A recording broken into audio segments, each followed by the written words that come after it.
आज मैं आपके लिए पत्नी हूँ कोई खिलौना नहीं का आखिरी पार्ट लाया हूँ, जिसमें आखिर पता चलेगा कि आखिर ऐसा क्या हुआ कि तृप्ति अंकुश का घर छोड़कर चली गई। आज सुबह सुबह जब तृप्ति का पति अंकुश उसे अपने ऑफिस के दोस्तों के घर आने के बारे में बताकर गया था, उसके बाद से सुबह से शाम तक तृप्ति ने अपनी एड़ी से चोटी तक का दम लगाकर उसके ऑफिस के दोस्तों के लिए एक से बढ़कर एक खाना बनाया। और जब शाम हुई तो वो अच्छे से सज धज कर तैयार हो गई ताकि अंकुश के दोस्तों को कोई शिकायत का मौका ना मिले। इसके बाद जब अंकुश अपने दोस्तों के साथ घर आया, जिसके बाद तृप्ति ने देखा कि उन सबके सामने उसका बर्ताव पूरा बदल गया। वो तृप्ति के लिए केयरिंग और लविंग हस्बैंड होने का ढोंग करने लगा। यह देखकर तृप्ति को थोड़ा अजीब लगा, लेकिन उस दिन का माहौल भी थोड़ा सहज था, इसलिए तृप्ति भी खुश हो गई। फिर रात में सबके जाने के बाद जब उसने अंकुश से कहा कि सुनो, पास के सिनेमा हॉल में एक अच्छी फिल्म लगी है, कल ऑफिस से जल्दी घर आ जाओ तो फिल्म देखने चलेंगे।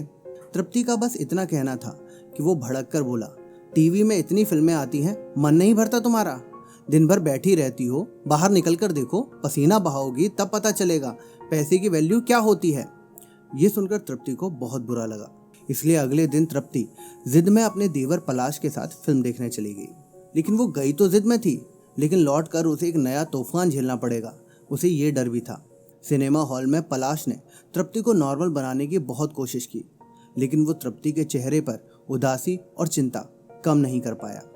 वैसे तो तृप्ति की शादी होने के बाद पलाश और उसकी दोस्ती में इतना ही फर्क आया था कि पहले वो नाम लेता था और अब नाम ना लेकर सीधे बातचीत शुरू कर देता। भाभी जैसा वर्ड उसने तृप्ति को नहीं दिया था, न ही वो देना चाहता था। फिर जब मूवी खत्म हुई तो पलाश ने जिद करके तृप्ति के मना करने के बावजूद घर लौटते हुए आइसक्रीम खरीद ली और फिर दोनों बात करते हुए चलते चलते खाने लगे। जिसके बाद पैदल चलते हुए वो दोनों घर कब पहुंचे पता ही नहीं चला। जब वो घर पहुंचे तो उन्होंने देखा कि घर में माँ और अंकुश चाय पी रहे थे। ये देखकर तृप्ति सीधे कमरे में चली गई, लेकिन पलाश वहीं बैठ गया उनकी कड़वाहट दूर करने के लिए। और जाते हुए तृप्ति ने जब दोनों की शक्लें देखी तो उनकी आंखों में गुस्सा था, लेकिन पलाश ने वहां का माहौल बदल दिया। लेकिन उसका भी कुछ फायदा नहीं हुआ। कुछ देर बाद अंकुश कमरे में आया तो उसके भीतर ज्वालामुखी फूट रहा था। उसने कमरे में घुसते हुए तृप्ति को तंज कसते हुए कहा, अगर फिल्म देखने का इतना ही शौक था तो सिनेमा हॉल में ही रहती, घर क्यों लौटी? लेकिन तृप्ति चुपचाप नाइटी ढूंढती रही। उसे मालूम था कि अलमारी में नाइटी नहीं है, लेकिन वो ढूंढ रही थी क्योंकि अंकुश का सामना नहीं करना चाहती थी।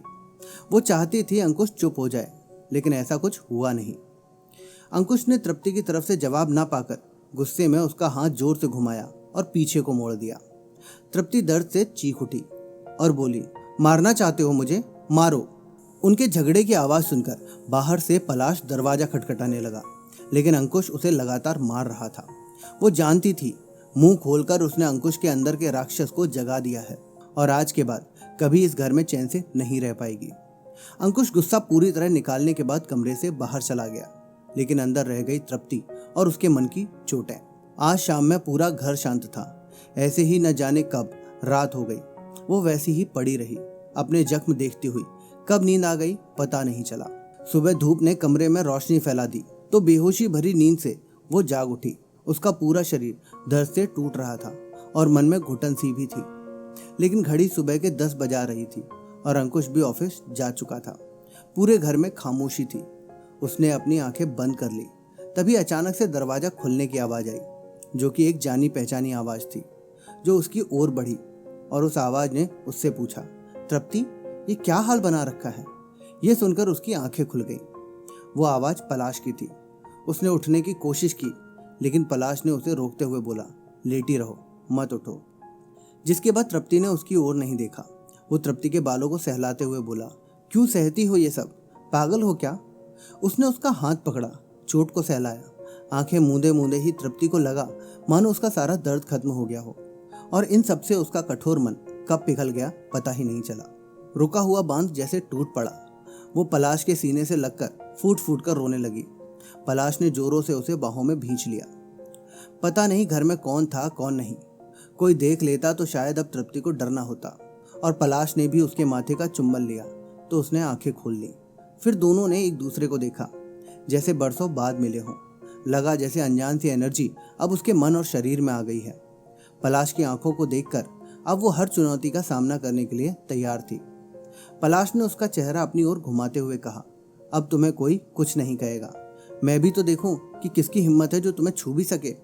और अच्छा सुनो, अब तैयार हो जाओ, मैं तुम्हें एक पल के लिए भी यहाँ नहीं रहने दूंगा। ये कहता हुआ पलाश बाहर चला गया। वो पलाश के इस प्यार भरे एहसास से भरी बैठी रह गई। अब उसने अपनी आंखें मूंद ली। आंखें खुली तो कमरे में मंद रोशनी थी।